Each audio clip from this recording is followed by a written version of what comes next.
Mopao Mokonzi.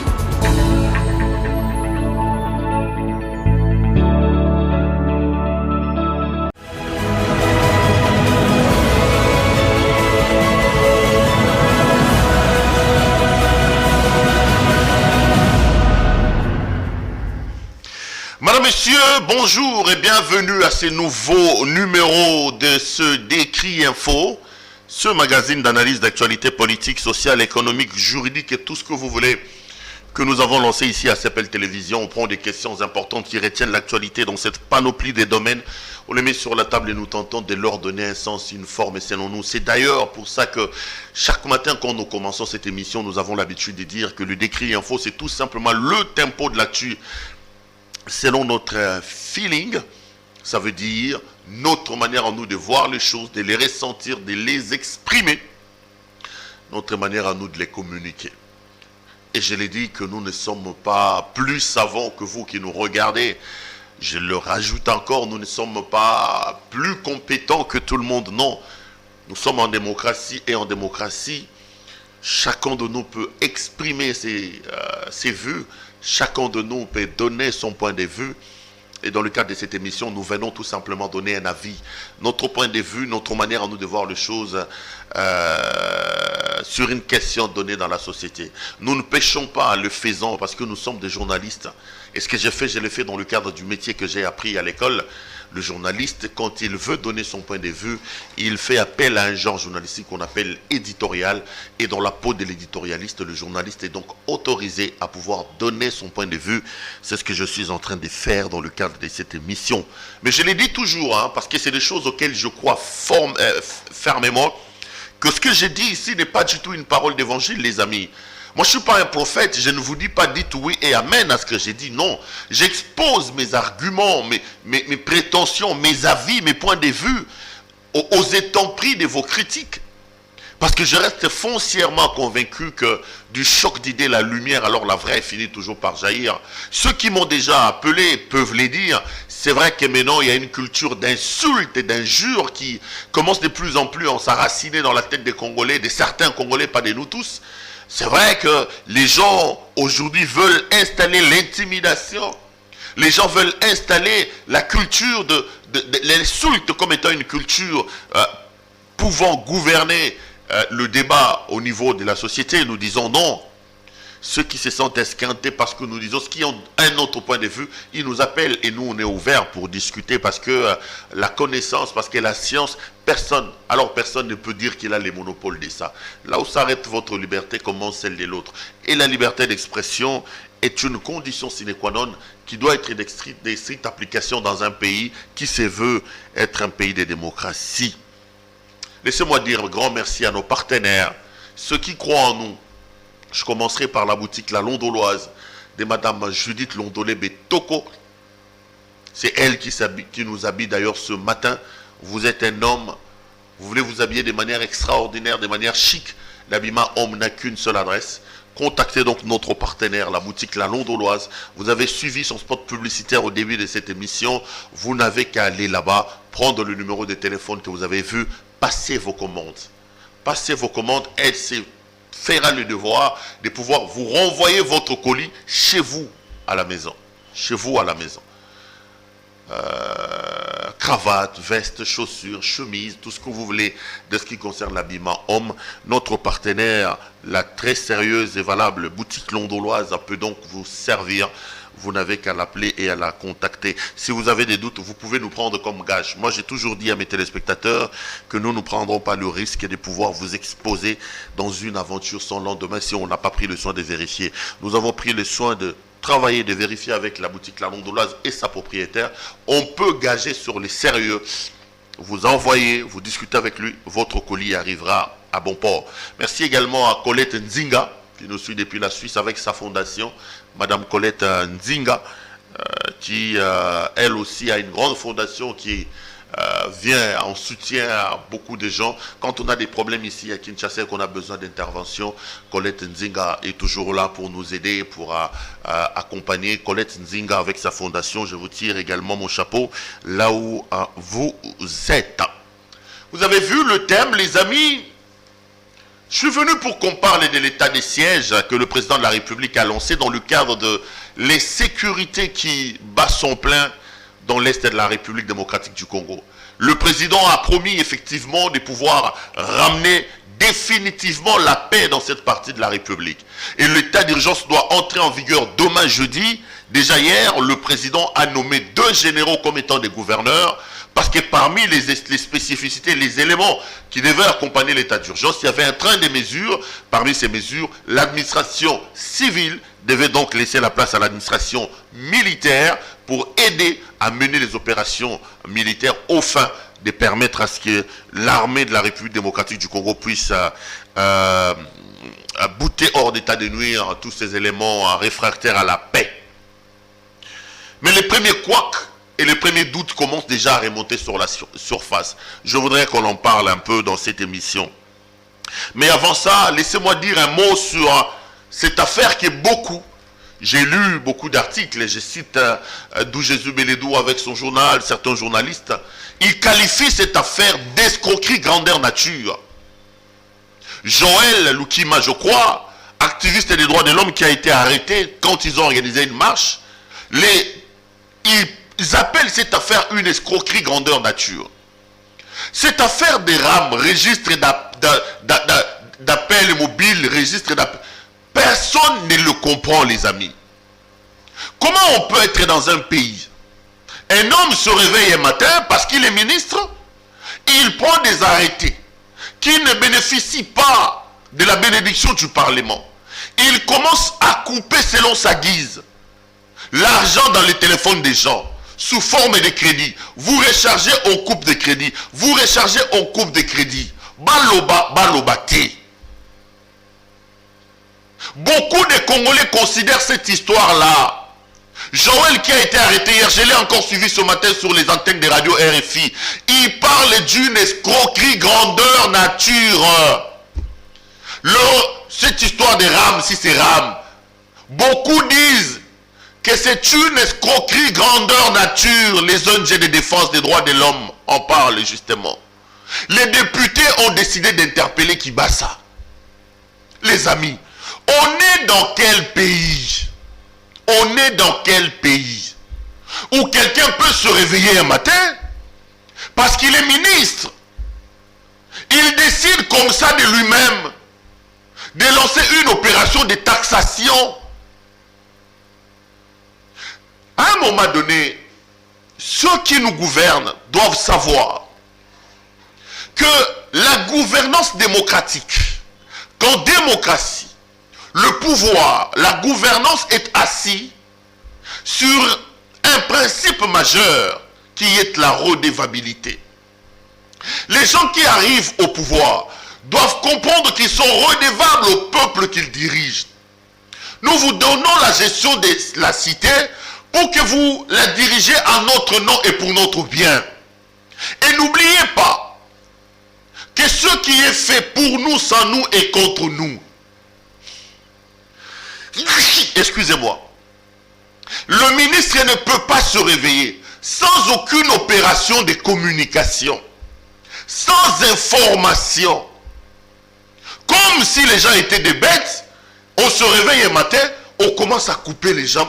Histoire à rame. Moi, je ne comprends pas rame, c'est quoi? J'ai fait une émission hier ici où j'avais des éminents confrères. Ils ne comprenaient pas rame, c'est quoi? Je leur ai posé une question simple en leur disant, si vous qui êtes des canaux par lesquels le public doit être informé des choses, vous ne comprenez pas le rame et mettez-vous à la place du public. J'ai suivi le ministre sur Top Congo, les amis, des explications alambiquées, sans conviction, pas convaincant. Le ministre Alien Mounoko, pendant tout le temps, je n'ai rien compris de ce que le ministre lui-même a dit. J'ai eu l'impression que le ministre défendait quelque chose. Oh, il y a comprendre et en côté. Monsieur le ministre, c'est quoi ça? J'ai lu un tweet d'une amie, d'une consoeur, qui, elle dit que lorsqu'elle a suivi le ministre, il avait l'impression que c'est un poète qui voulait expliquer la formule de Einstein. C'est-à-dire que Einstein, comment il s'appelle le gars? Einstein, je crois, oui. Donc, un poète ou un agriculteur veut se passer comme un spécialiste. Ah, ben, on va expliquer, mais on va comprendre. Le ministre lui-même nous a donné l'impression qu'il n'avait pas la maîtrise de son histoire des rames là. Le ministre n'a pas été convaincant. On est dans un pays où il y a beaucoup de problèmes. La situation socio-économique est catastrophique. Le pays lui-même a des problèmes. Cessation des paiements, situation au rouge, les cadres macroéconomiques, biloko komata, foufou zalaki boemati, l'osmati, tout est compliqué. On vient encore là de compliquer la vie aux gens en leur imposant une histoire sans explication. À ce que je sache, le RAM là c'est une taxe qu'on nous fait payer. Or, prélever une taxe est tributaire à la loi. On ne peut pas improviser une taxe sans pour autant créer une loi qui autorise le prélèvement de cette taxe-là. Est-ce que le Parlement a-t-il été contacté pour nous expliquer, pour débattre d'une loi au fin de nous imposer le RAM? Personne au Parlement n'est au courant de ça.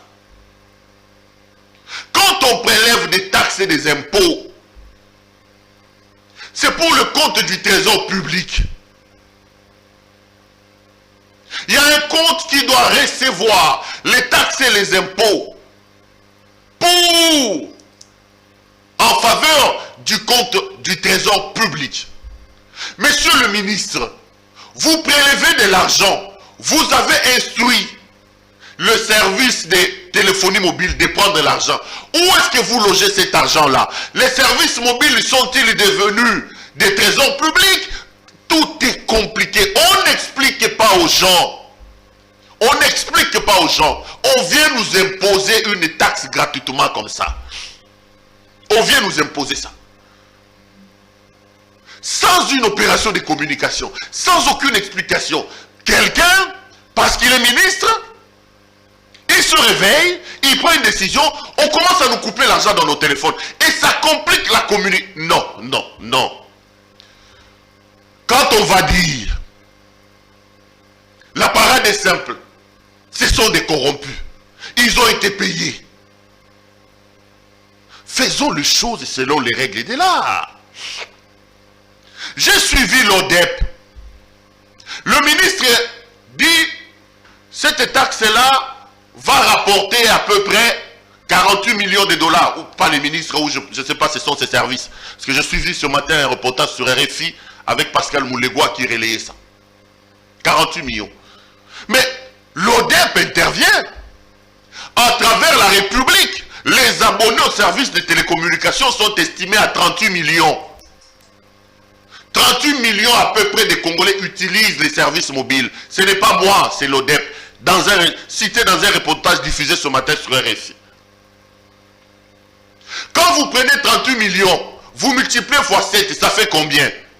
Mais au ministère des Pétentique, on dit qu'on attend 48 millions de dollars. Cette inadéquation, comment est-ce qu'on explique ça?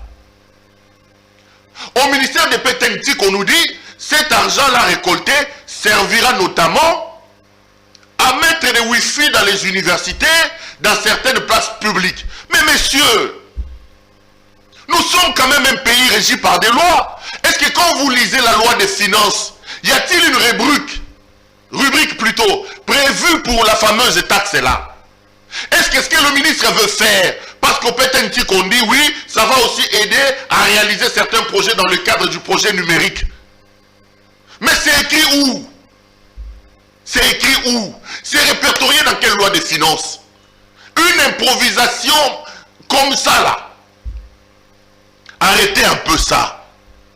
Les mouvements citoyens, notamment Joël qui a été arrêté, parlent d'une escroquerie grandeur nature. Ils disent que le RAM c'est une escroquerie grandeur nature. J'ai appris que le ministre a été convoqué au Parlement pour une question orale. On doit nous expliquer. Moutala libo, bakatiye nani, bakatiye 7 $ par an. C'est bien, on doit payer les taxes, on doit payer les impôts, mais on doit nous dire qui autorise au ministre, quelle est cette loi-là qui autorise au ministre de pouvoir couper notre argent. Il ne peut pas se réveiller comme ça d'un bon matin de lui-même, commencer à couper l'argent des gens. Et quand il va à la télévision ou à la radio pour expliquer, lui-même nous donne l'impression qu'il ne comprend pas c'est quoi son histoire des rames là. Monsieur le ministre, vous ne nous avez pas convaincus. Monsieur le ministre, vous n'avez pas été convaincant. Arrêtez cette histoire des rames là. Suivez la procédure. Notre parlement dit ne pas être informé de ce que vous faites. Vous n'allez pas vous réveiller un matin comme ça, commencer à couper de l'argent aux gens. Vous n'allez pas vous réveiller comme ça. Dans un pays tout est compliqué. Kosoma loso passe, kosoma fufu passe, savon, maki, nyo se komi passe. Yo po yesu na makamuna yo. Non, ça se passe pas comme ça. Je veux bien qu'il y ait des projets, mais les projets doivent être inscrits dans le cadre de loi et de nos textes de loi. Lui-même, il institue son histoire, mais il ne sait pas l'expliquer. Il n'arrive pas à l'expliquer. Il n'a pas été convaincant. Il m'a donné l'expression de dire des choses auxquelles lui-même il ne croit même pas. Il ne croit même pas. Suivez le ministre, l'émission est encore sur YouTube, il est passé sur Top Congo. Je l'ai suivi, je l'ai resuivi, je n'ai rien compris. Je n'ai rien compris, rien. Mais je sais seulement qu'on va commencer à me couper l'argent dans mon téléphone. Non, c'est pas normal. Il faut arrêter cette histoire des rames là. Il faut arrêter ça. L'autre n'est pas demandé qu'on suspende d'abord ça. Qu'on rentre au Parlement. Qu'on rentre au Parlement. Il faut suivre la procédure. Les amis, c'était pas ça le thème. Je voulais tout simplement faire une parenthèse. Le président a lancé l'état de siège qui commence demain jeudi. Mais il y a déjà des problèmes par rapport à ça. Premier problème, le président a signé hier 2 ordonnances qui nomment des gouverneurs militaires en remplacement des militaires, des autorités civiles. Au Nord Kivu, son Excellence, Monsieur le Président de la République, a nommé Monsieur Luboya Kashama comme gouverneur. En Ituri, le président a nommé, c'est un général, le général Constant Ndima comme gouverneur. Mais le problème, il est où? Le général Luboya Kashama, c'est un ancien rebelle qui a œuvré dans le rang du RCD Goma. J'avais dit ici que tous nous devons soutenir le président dans cette démarche. Je n'ai pas envie de critiquer. Je vous donne les informations. En Ituri, le président a nommé le général Constant Ndima. Lui aussi, c'est un ancien rebelle. Il était avec Jean-Pierre Bemba dans la rébellion du MLC. D'ailleurs, j'ai lu ce matin un article publié par Le Vrai Journal dans lequel il y a aussi un tweet de notre consoeur Sonia Rollet qui dit que le général Constant Ndima est cité dans le rapport des groupes des experts des Nations Unies comme patron de l'opération Effacer les tableaux. D'ailleurs, Sonia Rollet ajoute que lui-même on le surnomme Effacer les tableaux. Bon, je ne suis pas dans le secret des dieux pour savoir pourquoi le président a fait ça. Mon rôle, pour le moment, c'est de soutenir nos FARDC. Je vais donner 2 éléments sur ces nominations avant de dire autre chose. La première des choses, c'est que la nomination des anciens rebelles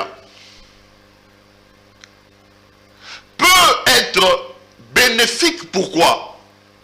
Parce que ce qui se passe dans cette partie de la République est une instrumentalisation exogène. Souvent, ce sont les pays étrangers, notamment nos voisins, qui instrumentalisent ces rebelles-là. Peut-être qu'en nommant un rebelle, un ancien rebelle dans ce coin, le président a tablé sur le fait que c'est des gens qui ont été en contact avec cette réalité-là, qui connaissent effectivement les réalités de la rébellion. Kashama était au RCD, le RCD était un mouvement pro-rwandais. Le RCD a été utilisé par le Rwanda. Et on sait que la plupart des rébellions, beaucoup accusent les Rwandais d'être les tireurs de ficelles de la situation. Peut-être qu'en nommant ces rebelles-là, M. Tshisekedi s'est dit, je veux bénéficier d'une situation où je nomme les personnes qui ont eu une fois dans leur vie à faire face à cette situation-là. C'est des experts des rébellions. Kachama était au RCD, le RCD était un mouvement pro-rwandais. Si effectivement le Rwanda a à voir avec la situation dans l'Est, on met un interlocuteur qui connaît les attitudes, qui connaît les méthodes. Ça peut être bénéfique pour la République. N'oubliez pas que le président de la République est le Congolais les mieux informés de nous tous. De même qu'avec Constant Ndima. Le président a peut-être joué sur la carte des anciens rebelles parce qu'on est dans une configuration des mouvements rebelles, des mouvements insurrectionnels, des milices. Et nous sommes dans un cadre d'une guerre asymétrique. Ce n'est pas une guerre conventionnelle où vous avez deux armées qui se regardent en face. Non, ici c'est un peu une guerre asymétrique, une guerre pas conventionnelle qu'on peut aussi parfois qualifier du terrorisme. J'ai peut-être, à la décharge de M. Tshisekedi, le fait qu'il ait dit c'est une guerre asymétrique, c'est une guerre non conventionnelle, trouvons des personnes qui ont été en contact avec ces gens-là, qui connaissent les réalités, qui peuvent aider la République à résoudre ces problèmes qui n'est pas, cette guerre qui n'est pas une guerre conventionnelle. Ça peut aller. Je suis dans les hypothèses, je n'affirme rien. Mais l'envers du décor de cette affaire, c'est qu'en nommant des anciens rebelles, le président de la République fait une très mauvaise publicité pour son opération. D'abord sur le plan international, parce que lorsque on dit que M. Constant Ndima, général, a été cité dans un rapport des experts des Nations Unies,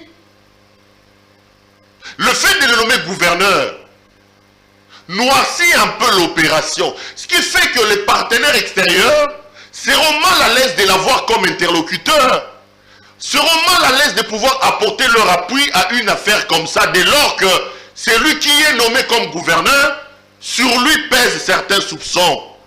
Ça, je parle de l'envers du décor. Je ne confirme pas, je suis toujours dans les hypothèses. Et puis, autre élément, les plaies de nos concitoyens de l'autre côté ne se sont pas encore cicatrisées. Beaucoup ont subi les affres de la guerre avec le RCD. Soit dit en passant, c'est des mouvements qui ont fait beaucoup de dégâts en termes humains et en termes matériels. Beaucoup n'ont pas encore pensé leur plaie avec ces anciens mouvements rebelles qui ont fait beaucoup de mal.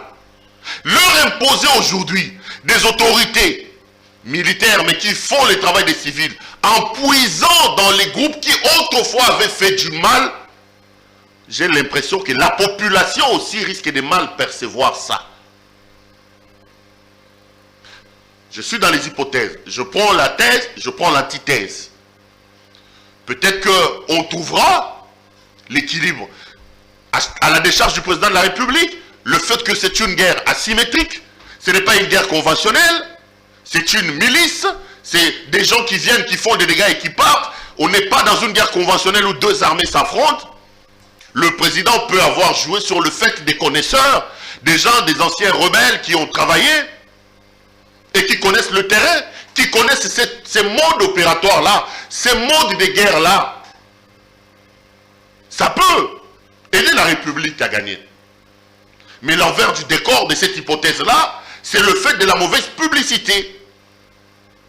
D'abord sur le plan international, vous savez comment la communauté internationale est réfractaire aux gens qui sont mal vendus. Quand des gens commencent à vous dire que celui-là a été cité dans un rapport des experts des Nations Unies comme patron de l'opération effacer les tableaux, l'autre a été au RCD. Sur le plan de l'image, j'ai l'impression que la nomination risque de porter un coup. Et deuxième chose que j'ai dit, c'est aussi sur le plan local. Beaucoup ont encore les stigmates de ce que ces anciens mouvements rebelles ont fait.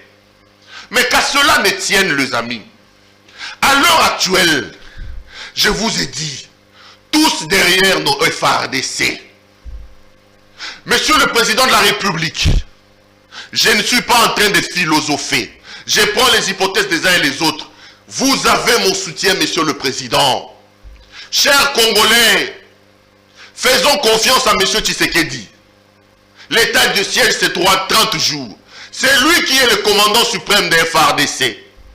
C'est lui qui est le numéro 1 des forces. C'est lui le chef de nos renseignements. C'est lui les Congolais les mieux informés. Il a peut-être des raisons qui échappent à nos contrôles quand il a décidé de nommer ces hommes. On va faire le bilan dans 30 jours. Pour le moment, ne philosophons pas. Pour le moment, apportons notre soutien à notre armée. Soutenons notre président de la République.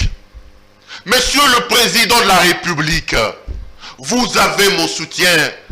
Chers Congolais, je vous appelle à vous ranger, vous tous, derrière nos forces armées, derrière notre président de la République. Le président a estimé bon de nommer Luboya Kachama. Le président a estimé bon de nommer Constant Ndima. Monsieur le président, c'est vous qui savez pourquoi vous les avez nommés. Moi, comme citoyen, je vous apporte mon soutien, monsieur le président. J'apporte mon soutien à Luboya Kachama, général. J'apporte mon soutien au général Constant Ndima. La République est en danger, les amis. Quand la situation est catastrophique, on n'a pas besoin de divisions entre nous. On a besoin de se mettre ensemble. Monsieur Tshisekedi sait ce qu'il a fait. Monsieur le Président, je vous tire mon chapeau. Monsieur le Président, que Dieu vous aide. Monsieur le Président, courage. Je l'ai dit la dernière fois. Au moins une fois dans ce pays, j'ai l'impression que la République, au niveau le plus élevé, s'est arrêtée. Soutenons notre président de la République. Ceux qui meurent là-bas sont des Congolais. J'ai vu un communiqué de Martin Fayoulou Madidi,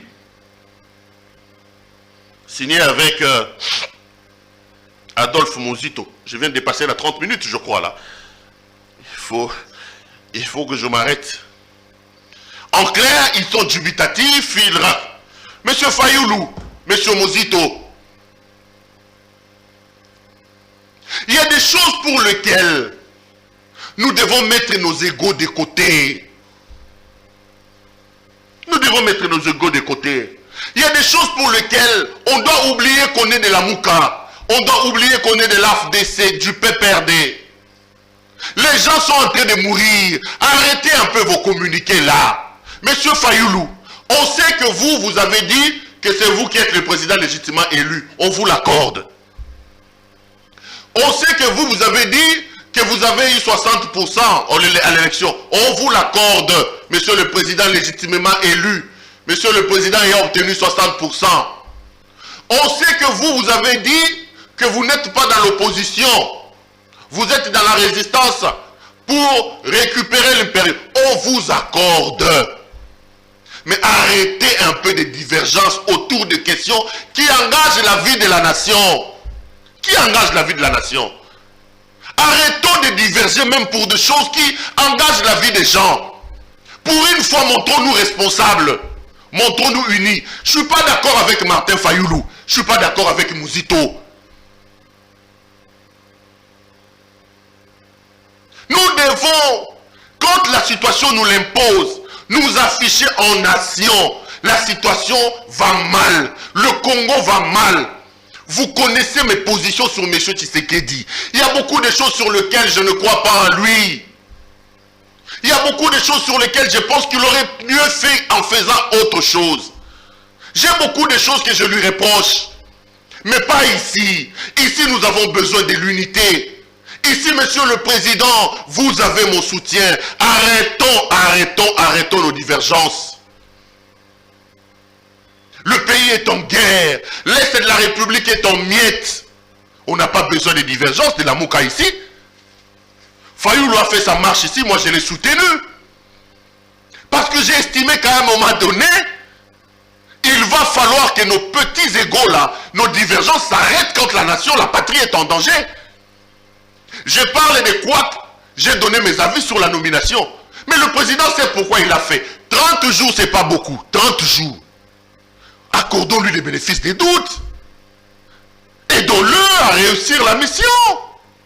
C'est notre pays. L'intégrité du territoire est en danger. Enterrons un peu nos haches de guerre, donnons la chance à notre président de la République, soutenons-le, soutenons les FARDC, soutenons notre armée. Soutenons notre armée, les amis. Vous allez mettre sur la place publique les divergences ici. Ça ne nous fera pas du tout avancer. Monsieur le Président, je peux ne pas être d'accord avec vous sur la nomination de ces deux hommes. Mais je pense que vous êtes les Congolais les mieux informés. Vous avez besoin de mon soutien, moi, comme Congolais. Vous avez besoin du soutien de Martin Fayoulou. Monsieur Fayoulou, votre président a besoin de vous. Monsieur Mozito, votre président a besoin de vous. Omato Kita, Félix est notre président à nous tous. Que vous l'aimiez ou pas, que vous l'aimiez ou pas, c'est lui le président. Que vous l'aimiez ou pas, c'est lui le président. C'est lui. Yo, on a lancé état de siège dans l'Est. Yo, Bima Loba, non, le président élu, c'est moi. État de siège des athées. Ah, mon Dieu. Mogelengi. Mogelengi. Je diverge sur beaucoup de choses avec le président de la République.